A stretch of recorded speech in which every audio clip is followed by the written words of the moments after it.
I'm Welcome to the Touch Point. I am Vincent Dufort. If you're here for the first time, welcome. This is a free monthly conversation series where the healing professions and other people who are curious for change come to think out loud. And this is an Advancing Simplicity production. Tonight, I want to start with something personal. A few years ago, I started working with an online fitness coach. I was skeptical. I got this call, marketing call. Hey, do you want to do this or do you want to lose weight? Do you want to get in shape? And all. And I said, okay. And then they said, well, we can offer you um,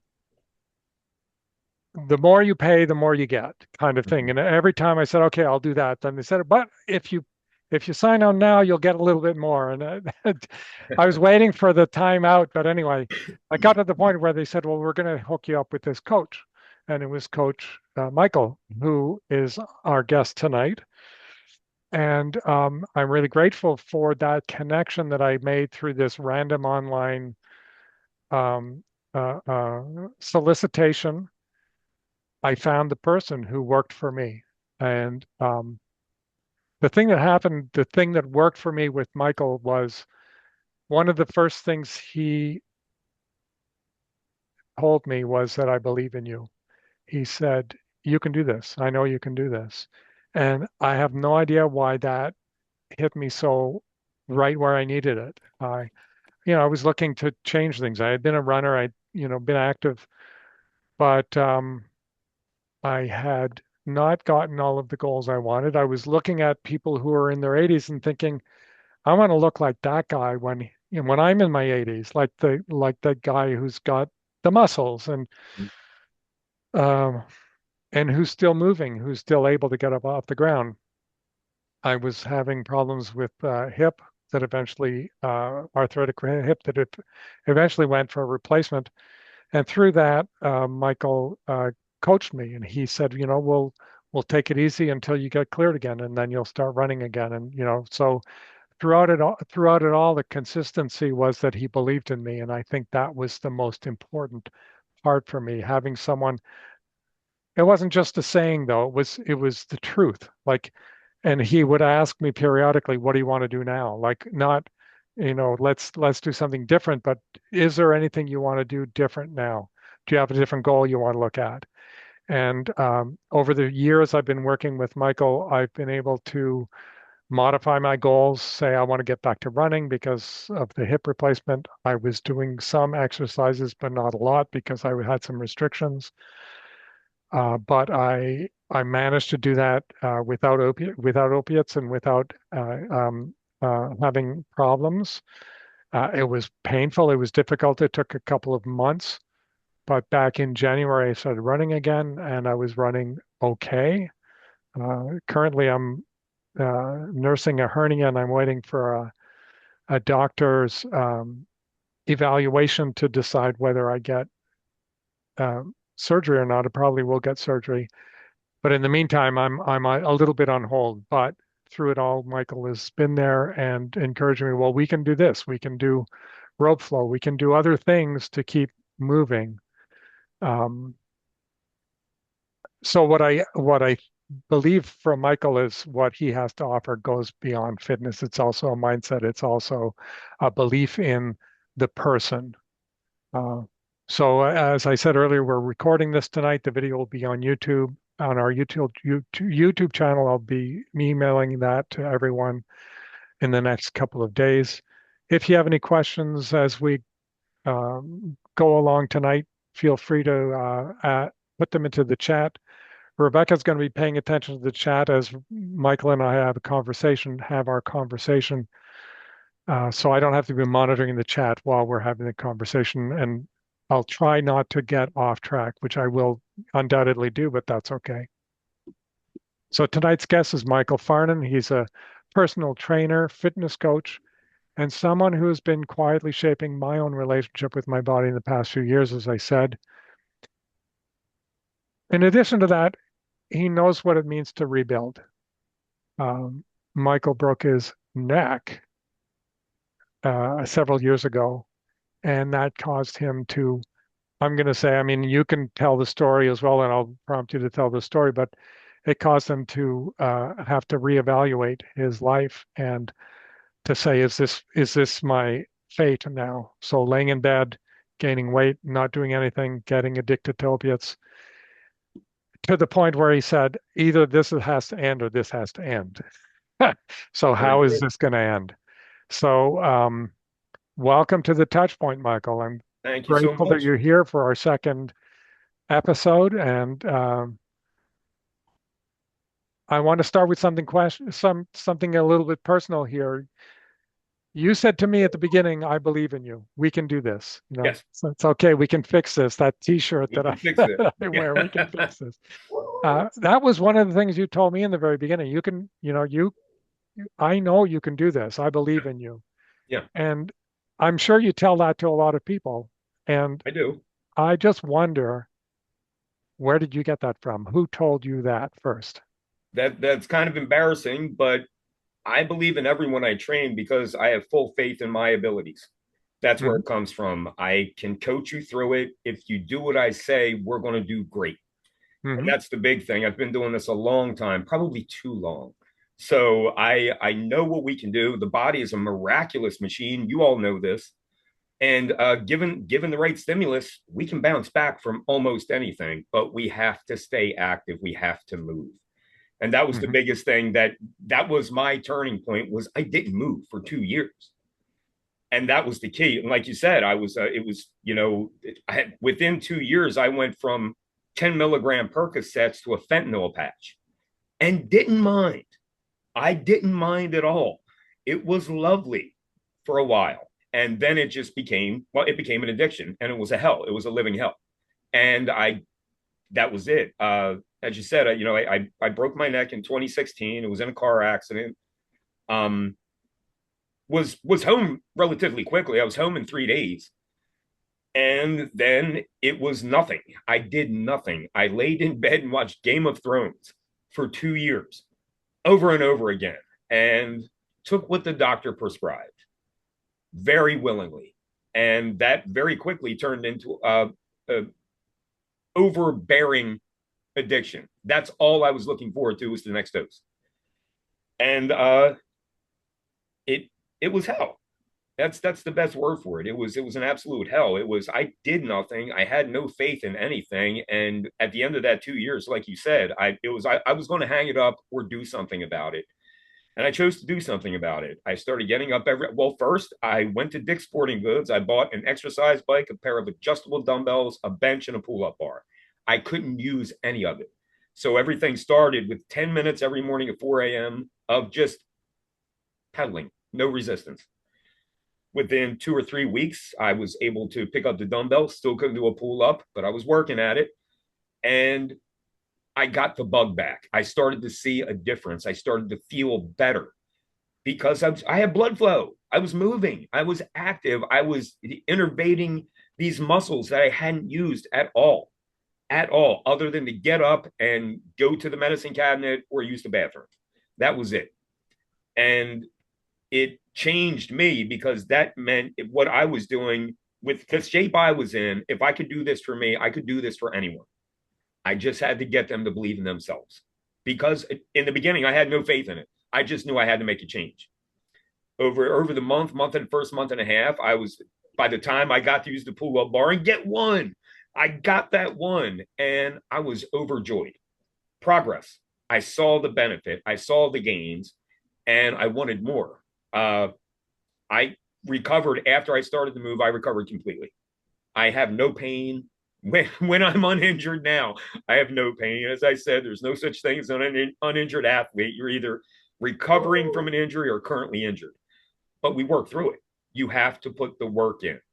And like I told you, and the shirt you sent me, it's okay. We can fix it. We can get better. You might not get everything you want out of it, but we can make the gain stick. We can get the benefits of movement. We can fix it. Mm. This is cool. One of some of the phrases we've kicked back and forth are things like "I believe in you" or "motion is lotion," Yeah. and then even when the motion hurts, there's something in you that has to say, I know this is hurting, but what's the alternative? Yeah. I'll say my own realization when I see people who I say, you have a choice. You go to the local furniture store and get a Barca lounger, and you sit in the Barca lounger and you're still in pain, Yeah. or you move around and you're in pain. But which do you prefer? Which would you Yeah. prefer? Would you prefer the pain that movement brings you? And there has to be a point in your transformation because you knew before your injury, you knew before your accident what you were capable of doing. Yeah. And then all of a sudden it's like, oh, my life has changed. Yeah. But then it changed back again. That was all you. Yes. And that's by my own strength, right? Yeah. So Marte. Yeah. That's Yeah. that's what it's all about. It's not whatever your coach tells you, that's all great, but it's just information. Hmm. You have to put in the work. You Yep. as the trainee have to put in the work. The client has to do the work. Just Hmm. and if you've got a good coach or not, get weird with it. Stick your head down the fitness rabbit hole. It's very deep. And Hmm. see what's available, see what's out there. You'll find something that will you'll vibe with. You'll find something that looks fun or maybe looks really cool, like the road flow. That was all that was for me. I was like, oh, well, that looks fun and cool. I would like to demonstrate that. I want people to see me doing that. I was terrible. My wife picked it up right away. Immediately, in 30 seconds, she had a move I'd been working on for 3 weeks and finally got. Showed her, she picked it up right away. But the thing is, we can always improve the machine. Whatever your current physical condition is, you can improve it through movement. It's there for you. You know, I when I was in during that injury, I honestly felt, I guess it's true. I lost everything that I was. It took everything from me because I couldn't do anything. At least I thought I could. And I was terribly depressed. The painkillers helped with that. They help with everything. They help with the common cold. You take them, they help with everything. But again, it's invasive. It will take you over. And it did. I went cold turkey on March 17th, 2017. And it was a new kind of hell. But I was in control of that. I was putting myself through that, and I knew it was going to be painful. But I knew I just had to get there. The only way out is through. There's no quick fix. I'm not going to a clinic to get whatever. I put an end to it. And that just happened to be the day of my next pain management visit. And I called them, and it wasn't an immediate decision. It was just like, hey, I've got something going on. I can't make it today. I'll reschedule. Then I just never rescheduled and I never went back. I never saw any of those doctors again because there's just evil there. I know they're trying to do good for me, for others. That's their job. That's what they're doing. But I can't think honestly that any of them think this is going to do anyone any good. It's just a band-aid. It's a band-aid that they will love. But it seems like that's starting to come to an end or at least peter out a little bit. And that's good to see because the information's out there now. All the documentaries, all of the television programs, I sound so old with that. All of the movies they put, the programs, um, the information's out there and it's real. The things they report about opiate addiction are very real, but we can overcome it. You don't need other medications. Yes, it'll help you get through, but now it's another medication that you're addicted to. And then you're going to have to find a way out of that. So the step down, I knew the step down wouldn't work for me. So I just quit. I just never went back. And it was not fun, but I worked the entire time.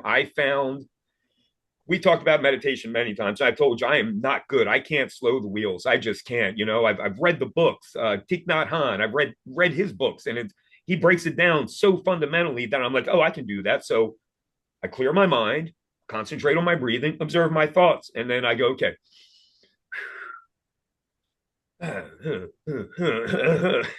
Doesn't get there, but when I'm moving, I can get in that zone. I can get in that headspace. I can get that mindset of nothingness and just move. And you and I together, we discovered kettlebells, and I'm a big fan of the kettlebell, the Indian club, and the flow rope. That's even one of my logos in my company. And it just got better. Things got better, infinitely better. I didn't have any withdrawal symptoms after the first 3 weeks. None. It should. I was told it could take 3 months, and I was okay. I was ready for that. Within 3 weeks, I wasn't experiencing anything. And I remember the first day I woke up and didn't have that hunger, and I cried. I Mm. bawled my eyes out because it wasn't there anymore. And then I got up and I moved every morning at 4 a.m. And I still do. Every morning at 4 a.m. My wife hates it because usually I'm doing it in the house. I don't go to my gym yet. And she'll hear me grunting and groaning and slamming things around in the garage or in the basement. And but it got better. And then something else miraculous happened. I was having fun. It wasn't just work, it was enjoyment, it was pleasure. And then it got real. So Mhm. I started. Well, COVID hit, so that kind of took any chance of a job away. I was working at the university. I was working at a local gym, and then I went in one day and they said, "Yeah, we're closed." And I said, "It's no problem. I'll go to the gym." And then the gym was closed. And I fortunately found the job with gravity transformation that you joined up in, and it was terrible. Oh, I am not a tech savvy guy, so learning the software, learning the programming, but I got better. I got better at it. I put the work in, and over time, I got better. And that was very quickly after joining Gravity. I met you, Yep. and Yep. you were inspirational in your ability to embrace the suck, embrace the grind, because it's not easy. It's not always Mhm. fun. Sometimes it hurts, but we can fix it. We can get better. You can always improve the machine. It's systemic. Treat it that way. Don't work the muscles, work the movement. That's something I say often. It's not about, unless you're a bodybuilder, there's no sense in saying bicep, pec day, chest day, leg day. We can use that, but still, combination movements, compound movements, triple extensions, work the movement, and you'll get better. As aging athletes, it becomes super important to get away from the contraction to failure. We don't need that. We need 5 reps, get 5 reps in and build on that first 5 reps. Big fan of 5x5. I'm a big fan of what's a current niche, which is the 5-3-1 programming. Find a weight that you can lift 5 times and lift it 5 times. Then we go up, do that for a week, 2 weeks, then up the weight and do it 3 times. Do that for a few weeks and then go to one. Get that big one. Get that personal record. Get that PR, and you will beam. You will smile ear to ear. And it's a wonderful thing to observe. It's a wonderful thing to be a part of, especially with a client that may not have any belief in themselves, Mhm. may not Mhm. believe it. This all seems super scammy in the beginning. I've heard the sales pitch, super scammy, but there are coaches available that are very good at what they do, and if they're well rounded and they can help a client through it and then start to zero in on their goals, it's beautiful. It's like Mhm. I recently planted sunflowers this year and they just bloomed last week. It's just like that. I'm like, oh my God, look at this thing go. Look at the change. It was a seed and now it's 7 feet tall and it's got a head on it like this. It's beautiful. But watching a client go from a 0 to a 10, even if it's not in their eyes, in my eyes, you reached a 10. I Yep. remember the first videos you sent me of you doing the dumbbell thrusters. Woo! And then you sent another one several months later, and it was wonderful. The improvements were there. It was visible. It was tangible. We got there. Now, where do you want to go? So it's Mhm. important to have a goal. Don't just go into it. I'm getting ready to say willy nilly, but I don't want to, but we'll say willy nilly. You don't want to get into it half hearted. Put your Yep. everything into it, and you will make things happen. And on my side of it, it's a beautiful experience. And you and I together, we've both been through several injuries over the last few years. And each time, okay, I'm not getting down about it. It sucks. It is what it is. We have to deal with it, but we have to go through that. You go through it, you get out the other side, and it's beautiful again. But we can't stop moving. You have to stay active, keep motion is lotion, like you said. Mhm. Keep those joints active, keep those muscles innervated. If you can keep those neural connections active, that's where the muscle memory comes from. I hate that term. I hate muscle memory. I don't like it. It's neural activity. Get the neurons firing. They'll continue to have that same level of excitation, even if you're down for a few weeks. you're not going to lose anything. You're not going to lose much anyway. You get back to it, reinnervate the muscles, get those neural connections back. And again, it's a wonderful thing. We can make things happen. We can fix it. So that's kind of the basis of everything I do, is to find what a client, first of all, doesn't mind too much. Because a lot of people come on and they're like, I walk, and that's great. But they have another goal that walking won't fix. We're not going to get there with just walking. Wonderful. Walking is a lifesaver. I love walking. I walk a half an hour every single day, 7 days a week. That's my mental decompression. I'm just moving. We can observe my thoughts, feel what's going on in the world. We live in an area that's experiencing a explosion of bald eagles. So we go out and look for eagles, see if there's hawks flying. I'll yell to the birds, stay active. And anytime I do this, I feel better. Just going outside for a walk. During the last hernia, which I don't even understand how I got that. I do. I know what I did. It was stupid. it You was know. I overshot the mark and bought a 90-pound kettlebell, and I said, that's okay, I can do it. And I did. I got it 3 times. And then the next day went, what's this thing here? What's this lump? Didn't have any pain, but there was a noticeable lump. And over the next few months, it got very painful, and then I decided to get it fixed because I am a male and I always think it'll get better on its own. And it didn't. But Mhm. again, back from that, once I was finally released, I got back to it. And it was glorious. The Indian clubs, I'm swinging the clubs, I'm lifting light kettlebells for the first once they repaired it. I was on a 20-pound limit. That's okay. I've got 20 pounds on everything. And I used them. I did the rope flow and I felt better. Everything got better. It's just wonderful to observe, even if it's not in yourself, to observe it in someone else. It's a wonderful thing. I want to circle back to something that you reminded me of is we were working with someone. Because I'm the runner, you're not the runner. Mm-hmm. So you say you do whatever you need to do for running. I'll put in time, and you figure out what that is Yeah, because you claim that you're not a runner, but I would say no, you are a runner. You just that's not the thing you love to do, so that's right. It's okay. not. It's You it's don't not have my to. God. But we had someone in the barbell club who said, I don't know if I can. Yeah. And I said, if you don't mind, Michael, I'll No, talk to her. absolutely. And so we talked and I encouraged her. I said, this is what I would do. Yeah. You can just, pick a spot in the distance. If you're walking outside, if you're running outside terrain, so just don't try and do too much. Just look at a spot in the distance, maybe a telephone pole, and and jog to that. And then walk until you can breathe normally again, Yeah. and then do it again. And I was um, very thrilled by her, um, how she caught on so well, so quickly. And Absolutely. you She's saw doing four that too. miles a day, 4 or 5 times a week now. And you It's see amazing. that, and you see that with your clients who come in and say, I don't know if I can do that. And Yeah. your first thing is, yeah, you can. You I'll can. I'll help you. I'll show Yeah. you. Start with these weights. Start with this program. And we'll adjust as things get easier, or if things get more difficult, I'll help you to adjust the weights, for instance, or the reps, or if you can't do the push-up straight on, let's do incline push-up, or Incline push up, let's wall push ups. yeah. So speak about that a little bit because I think that's a key to your success is how you identify what people want, Yeah. and to be able to say, yeah, we can do that. We can Right. absolutely do that, even when they don't believe it, that you have the knowledge, the background, and the understanding that, oh yeah, you can. I know you can. 100%. Yeah.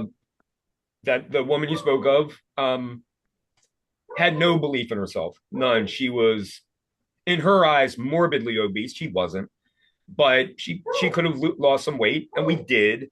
But then it came to that time when she said, "I want to start running, but I don't know if I can." I said, "You absolutely can. We can get there." And that's the idea. So we did fartlek training. She talked to you. You kind of mirrored that with what you said to her. It's, run when you can, walk when you can, then run again. Do it when you can. Set a limit of a half an hour. If you can get 2 or 3 bursts of, even if it's 50 yards, in there, it's still progressive overload. That's the key. Do a little bit more when you can. If you don't have it yet, you don't do more. Do what you were doing. But the problem with that is people get caught in a cycle, and you do what you always did, you get what you always got. So they get stuck in that rut. We have to push it a little further. You have to increase the stimulus. If we increase the stressor, your body will continue to adapt to that stressor. Almost limitless adaptations. But we have to increase that. We had another member of the barbell club. I'll mention her, Sherry, and she came to me at 73 years old and 209 pounds. Today, she is 123 pounds and doing squats in the shower. And that's her thing. She recently had an injury. She bounced back from that. And she said, I was never happier than when I could do my squats while taking a shower again. So it gets in you. You get bit by that bug. You get the bug. And then it's all about what's next. How far can I take this? What more can I do? And that's, again, it's unlimited. I'm not saying you're ever going to be a 500-pound bench presser. You probably don't want that. She didn't want that. You didn't want that. You just wanted to do better with the machine you had now. But then you get that and you're like, always happens, almost always. The client says, hey, what's next? What should we do now? Let's go. Yeah, the one thing I remember telling her was just make sure you smile when you're doing it, Yeah. because have to be having fun with it. Yes. You can push yourself, but also have fun. Maybe sing a song, because that'll show you that you're not over pacing yourself. For sure. And but smile, so you're enjoying yourself. Yeah. That's great advice. It really is. And that's one of the keys. And that's something that I've done with people for years. It's like people ask about home gyms, and you and I talked about that. My idea of a home gym is, number one, it's got to be fun. Number two, it should be inexpensive. Number three, it should be portable in case you go anywhere with it. And that's where the idea of the Indian Club, kettlebell, and flow rope came in, because everything fits into a basket. It fits into a milk crate. Can take it anywhere, and it's a full gym, and you can do everything with that. And it's workable. It doesn't take a big outlay of cash. Obviously, when it comes to fitness equipment, usually, the more you spend, the better equipment you get. But when we're talking about a lump of iron, we don't need to worry about that. Adjustable things, if you get any piece of equipment, it should be adjustable, because you're going to need to increase gradual progressive overload. That's always a part of it. That's part of the paradigm, always, is you've got to increase the stimulus. You've got to increase the stressor. You hit the same stressor over and over again. Once you don't adapt more to the same stimulus. I've said for a long time, you don't get any wetter than wet. You jump into a swimming pool, I dump a bucket of water on your head, you're still just wet. So you've got to increase the stimulus or change the stimulus to keep the adaptation going. Forever. I had Vincent was around when I was teaching a kettlebell class, and had a person come in for the first time, Mildred. She was 87 years old. She wanted to try it. I happened to have a 10-pound kettlebell, and we started her with that. We started with a kettlebell swing, and one of the things with the kettlebells is you don't use a barbell grip. You grip it by the horns, by the corners. She did that first swing. It was great. The second one, she let go, and it smashed my lower leg to bits. So again, there's no such thing as an uninjured athlete. I worked through it and bounced back. But at this point, I've got absolute faith in myself and anyone else going through this, that you will heal. You'll get better. If it's a permanent injury, I've got several partial permanent injuries. And, the thought of going on disability killed me, absolutely killed me. So I chose not to go that route. When it was offered, I chose not to go that route. That was another thing that pushed me to get up out of bed, because at that point, what was I going to do? I had no money coming in. I had to get back to work. I wasn't going to take the disability. I got a very small amount of money for the injury, and use that to buy the equipment. But you've got to stay active. You've got to stay active and have a goal. And as Vincent said, smile through it. You've got to smile through the grind, through the stuff, because you should enjoy this. Make it fun. And if it's not fun, find something that is.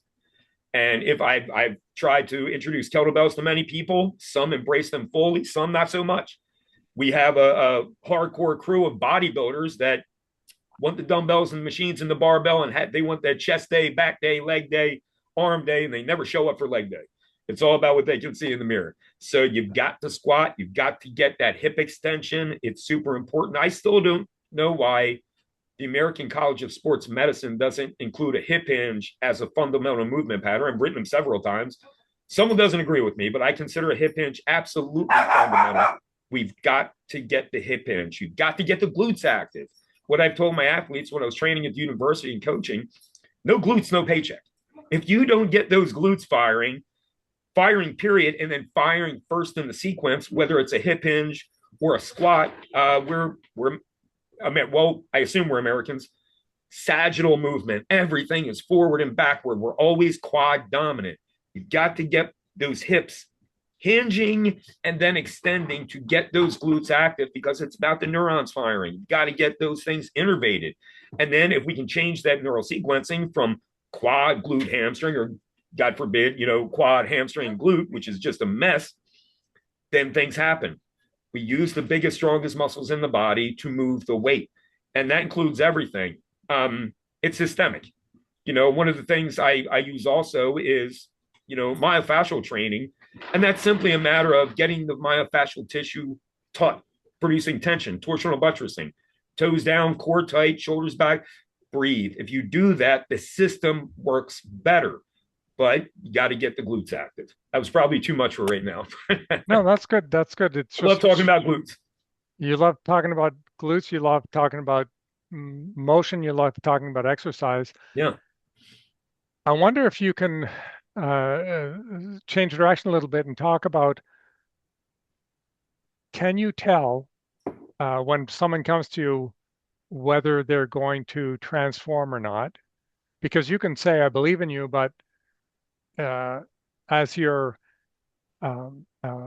company says, it's about you doing the work. Yes. Sua Marte means you have to do the work, Yeah. basically. That's The client it. has to do the Doesn't work. matter what I say, you've got to do it. Yeah. But So yeah, what separates the clients who do it and from those who don't? Because you can say all day long, I believe in you, but the biggest part of that is rapport building. And I mean, to be honest, sometimes it doesn't take. You have, as I said, some of these things seem scammy. They seem Yep. like a sham, a scam. Yep. Yep. Some people come into it with that attitude. I very quickly try to get that to dispel that. And usually it works. But then you've always got the one person that's just raising an eyebrow at you every time. And I think the biggest thing is the sense of urgency. If I can see that there's a sense of urgency to see if they want this. Some people just never develop that. And that was something I was working with a man. Oh God, what was that? 2019. Yeah, I think it was 2019. It was right before COVID closed everything. And honestly, that's not true. I was working with his wife, and he came in one day to see if I could help him with some things. And I tried to tell him, you need to get your wife to understand what I'm trying to do here. He said, and I said, she wants to lose weight. He said, she doesn't want to lose weight because she doesn't try. I said, really? He said, she sees what you say. She hears your words. She sees what you're doing, and she goes home and doesn't follow any of it. She doesn't try. So yeah, she wants but doesn't try, and that's the biggest chasm we need to cross, is getting them to realize that you don't have unlimited time here. You should have a sense of urgency because you don't have forever. But if you start, we can produce things. So I give them my speech on, it's okay, we can fix it, and my belief in you because I believe in me. And sometimes, yeah, honestly, it doesn't take. The majority of the time I can get it there. We build rapport, we get to know each other. You and I have built a wonderful friendship over the past couple of years.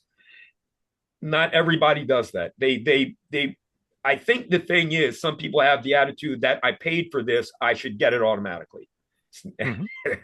If they told you that, that's not true. It's like when the sales call say, Coach guarantees to get back to you within 5 minutes of messaging. No, I don't. I absolutely do not promise that. I will get back to you. But we need to want and to try. You have to have a sense of urgency. If the idea of I'll do it next month, you're not guaranteed next month. Do it now. That's the idea. There's no time better to start than right now. Don't put it off. I'm going to start on Monday. Why not today? It's Saturday. Why don't you do it today? Is there something preventing you from moving today? Oh, I don't have any of the equipment yet. That's okay. You've got a body, you've got a wall, you've got a floor. Let's squat. Let's do some wall push-ups. Let's do some crunches. Let's get these things firing. Let's get those neurons firing. And a wonderful thing that I found with that is when my endorphins started to be released again, the release of endorphins through movement. I was ecstatic to feel that again without it being chemically induced. That was wonderful. So I can promise that. I can promise if you do this, it will begin to feel better. Everything will feel better. The machine will get better. If we do it that way, if we pay attention to, things like ground reactivity, it's something that's very underutilized. Just the idea of foot strength. Foot strength. What is it? You don't have it. Why? Because you're wearing Nikes. I see them on you right now. Nike's a great shoe. It's too good. Too good. It's destroyed the American foot, probably the global foot, because it does the job of the foot. Get those shoes off. Get it, either do it barefoot, stocking feet, minimalist shoes. I love my minimalist shoes. Number one, I'm a cheapskate, and they're only $12 or $13 for a pretty cool pair. My wife hates them. She despises those shoes. But I found with certain movement patterns, certain modalities, that this wonderful thing happened that I told you about, Vincent. One day we were walking through, I think, the supermarket. We were in Wegmans, and I blurted out, "Oh my God, my big toe is so strong right now." She said, "Let's go. We're leaving. We're out." That was a weird thing to say out loud. You said that out loud, right? Yeah, I guess I did. But it was a great thing to feel because I've never felt that. I love my Nike Air Maxes. I've got too many pairs of them, but I don't train with them. I'll use them, going out, doing something, going to the store, in public, I will wear them. Other than that, I don't wear shoes or I wear minimalist shoes, and my footwork has gotten so much better, infinitely better. One of the things I do with clients is I will have them take their shoes off, keep the shoes on first, and ask them to squat while they're squatting. See, now I want you to wiggle your toes while you're squatting. Okay, I am. I know. Now let's take them off. You should not be able to wiggle your toes while you're squatting, but you can because it's not like you're going to fall over, but it's not going to be an efficient movement pattern. That first push of the big toe into the ground sets up that systemic myofascial tensioning, and it travels up. Now, if we pull the belly button back, it travels further, shoulders back and down. It works the full body. And I use this often if it's an in-person client where we'll just take a walk. And as we're walking, even if it's on the treadmill, I'll say, okay, now we're going to the toes down, core tight, shoulders back, breathe. Remember that? And they'll push it down. And immediately when they get that down pressure with the big toe, the hallux, they fly forward. It's a big step forward. Oh, what was that? You're working the machine properly. You're using the machine properly. You're torsionally buttressed. Everything's tight. Tight is strong. We use that. And it works, but it's a mantra. It's not immediate. You might get that little bounce forward right away, but you've got to work the movement. You've got to work the system. If you do, you will increase athletically full body. It's systemic. The whole body gets better. Whole body gets stronger. And we use that. I use that with my power lifters. I've got a small powerlifting team. One of the things we use is toe force. Push those toes down. Push them forward. Pull that belly button back. Get the shoulder blades back on the bench. Now you got the bar in your hand. How's it feel? Feel strong, coach. Let's do it. Same thing with the squat, getting those shoulder blades retracted and depressed. Toes down. Keep that core tight. It's not a natural thing. We don't do that naturally. The body is a giant conservation engine. It doesn't want to spend any calories. It doesn't want any more metabolically active tissue. I found this out during not even recovering, waiting to die after my injury because I didn't use it. And when I got up, everything was loose. Nothing felt right. And I started with that. Toes down, core tight, shoulders back, breathe. Now lift, now press, now push, now squat. It works better if you do it properly, but that big toe, getting that big toe active is a key. Get that big toe pushing down. All the other toes as well, but it starts with that big toe. That gets everything firing. And it's important, and I don't think it's taught. I didn't learn that in school. The whole time I was at the University of Delaware, that was never taught to me. That was something I picked up over the years. As I said earlier, before we started the meeting, get your head down that rabbit hole, the fitness rabbit hole. Get weird with it. Look at everything. I love kettlebells, Indian Club. I still love my heavy dumbbells and barbells. I still love the bench, squat, and deadlift. But not everyone does. Find that thing that you enjoy. Hmm. Hmm. Whether it's running, as I know how to coach running. I just don't like running. It's not fun for me. I've got a power lifter's physique. I am blocky and built like SpongeBob. So you ever see SpongeBob run? Not well. He doesn't do it well. I'm not good at it, and I don't feel like taking the time to get better. But I love to walk. I love to walk, and occasionally I'll throw in the fartlek method, and I will run, like you said, to that tree over there. And then when I'm out of breath, I stop, recover, and then do it again. If you, it's someone said something wonderful to me a couple of weeks ago. Um, it's a cinch by the inch. It gets hard by the yard. Hmm. Small increments. We start small, low and slow. Sets of five, sets of three. Doesn't you don't have to go to failure, especially when people over the age of 40, over the age of 50. Contraction of failure is not necessary, and the body doesn't respond very well. I used that my entire early life, from the age of 13 to, my goodness, 38. Contraction of failure. Push it with everything you've got. 38 on, it stopped working very well. I still pushed. I gave it everything I've got. Didn't work very well. And then I started, using a 5x5, 5 reps for 5 sets, long rest periods in between. And I started to build again. And I went right back. Okay, I'm getting stronger. Let me go back to contraction to failure. Failure is the key. And it stopped again. Aging athletes are a special breed because the things we did when we were younger just don't work as well anymore. Hmm. We're not at all. So do what you can do. Do what you're currently able to do and do well. If you deviate from the movement pattern, stop. Then it's compensatory. We get into the realm, people with the contraction, the failure, the heaving, and the kick, your legs kicking, compensatory movement patterns is a program killer. You're not doing it properly. Now you're teaching the body to do something it's not supposed to do. Stick to the movement. That's why I say all the time now, train the movement, not the muscle. Work the movement pattern. If you're not a bodybuilder, contraction to failure is not necessary. If you're over the age of 40, contraction to failure is not necessary, probably detrimental. Because at that point, we're forcing injuries. We're putting a lot of stress on tendons that aren't used to having that amount of stress. And then we're doing it until the muscle can't fire any longer. I don't think that's a good idea. People disagree with me. A lot of people disagree with me on that. But I've seen it work time and time again. The majority of my clients are not under the age of 40. Hmm. And I appreciate that because they're willing to embrace my mindset with that. The younger people, the guys my wife calls the juicy boys to come in, the power lifters, the bodybuilders, they would not agree with me. Um, we have to change our attitude about it. And in the beginning, it's fairly simple. Uh, but we still get back to that. I do it time and time again where I'm like, okay, let me see what I can do, see what I can get. That big one. And that's ego lifting. It's not going to benefit you. It will Hmm. not benefit you. You leave the ego out of the gym. Work with the small weights. Work the movement, not the muscle. Don't worry about what's hanging off the end of that dumbbell, barbell, or kettlebell. That's not the important thing. The movement is the important thing.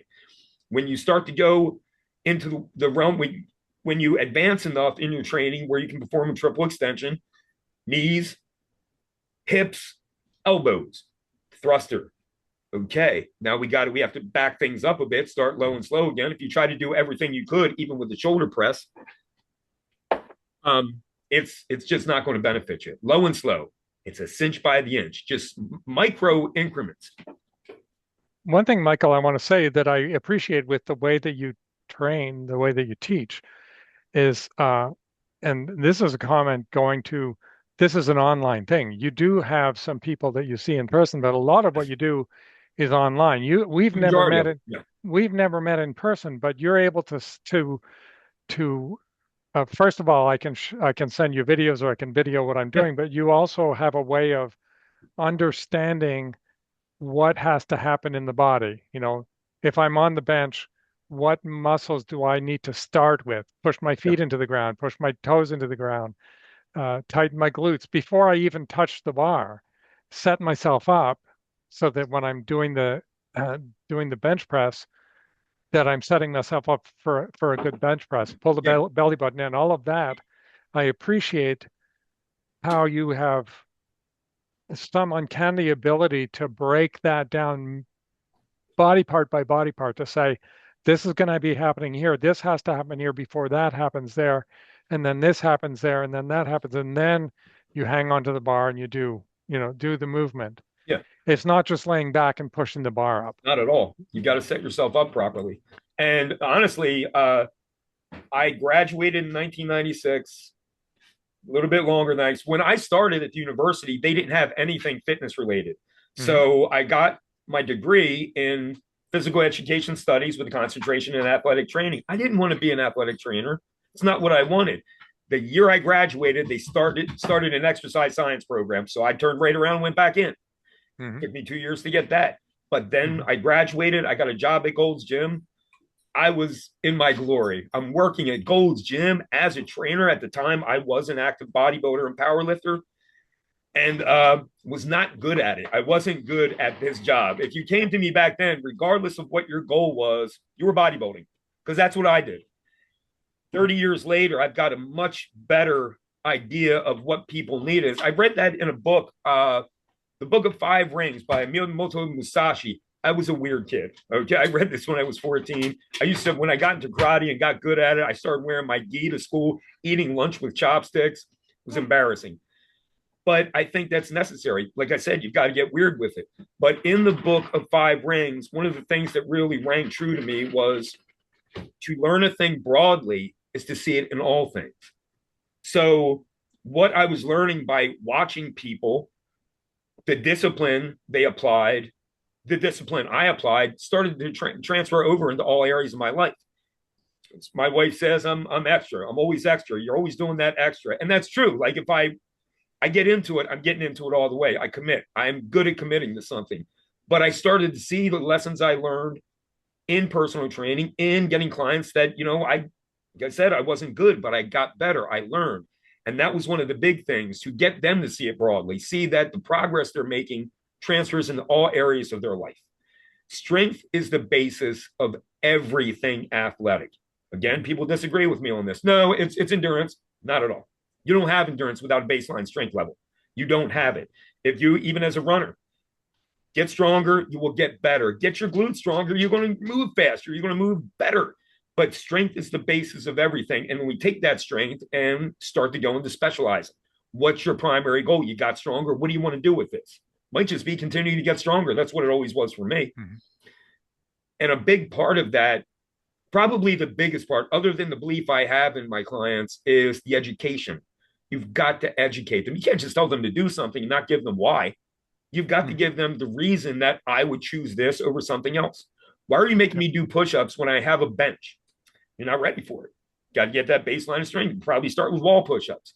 You start easy and then Hmm. find out what the client can tolerate and then push those tolerances Hmm. a little bit, inch by an inch, and watch them grow. But I feel that educating the client is probably one of the number one factors that I currently work with. I'm going to give you the why. I'll probably give you too deep of the why. I'm going to go into the depth, but talking about torsional buttressing, myofascial tensioning, nobody knows what that is if they're not in the business, Yeah. if they don't do body work, if they're not in some form of healthcare, they don't know. Even Hmm. people in the industry don't know. No.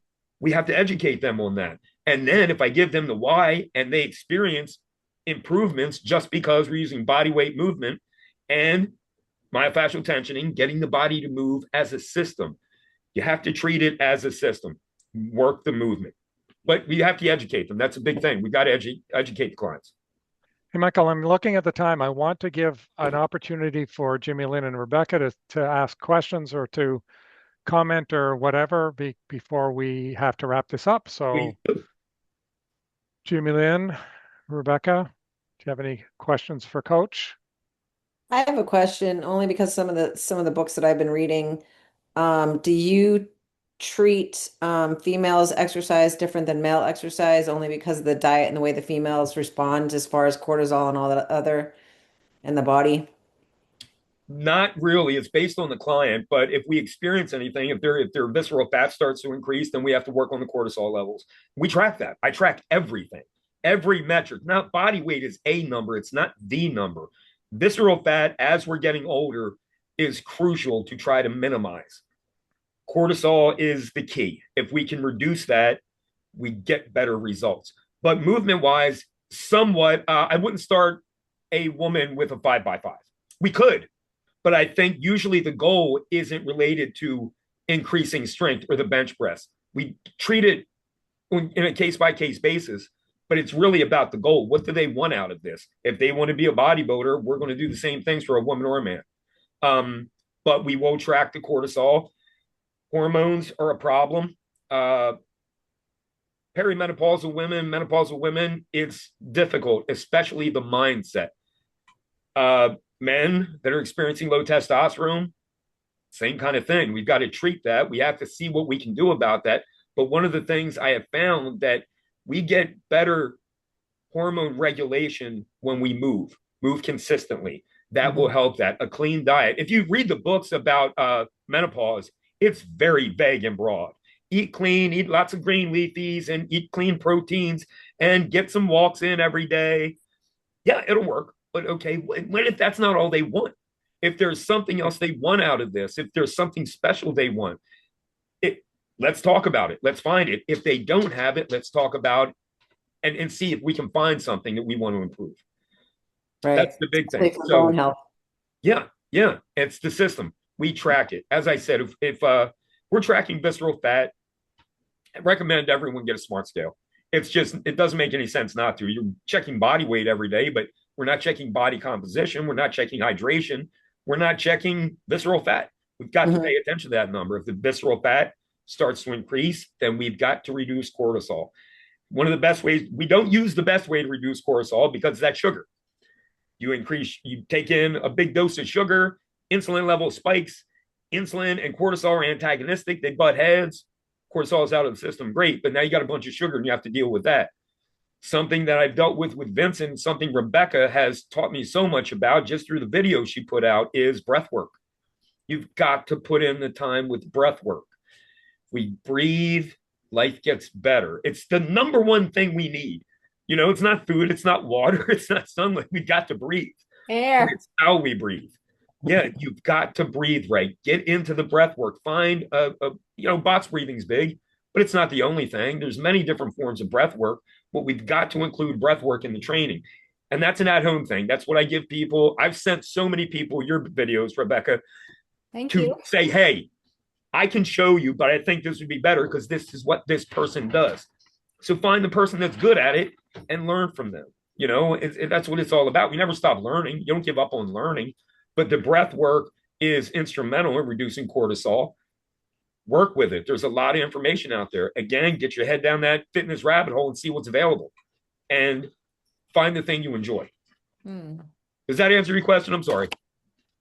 Yeah. And then just one other quick. Yes. And when you're teaching and you're coaching and all that, are you also coaching on the best times? Are you doing like nutrient type things? Like one thing I learned, because for years when I worked out, it was always taught you don't eat first. You always just get in there. You get better results with no eating. And then female athletes, psychologists had done studies on females and found that that's what's threw the cortisol levels up. And now it's better to eat before you work out. So all those years of doing that, I was like, okay.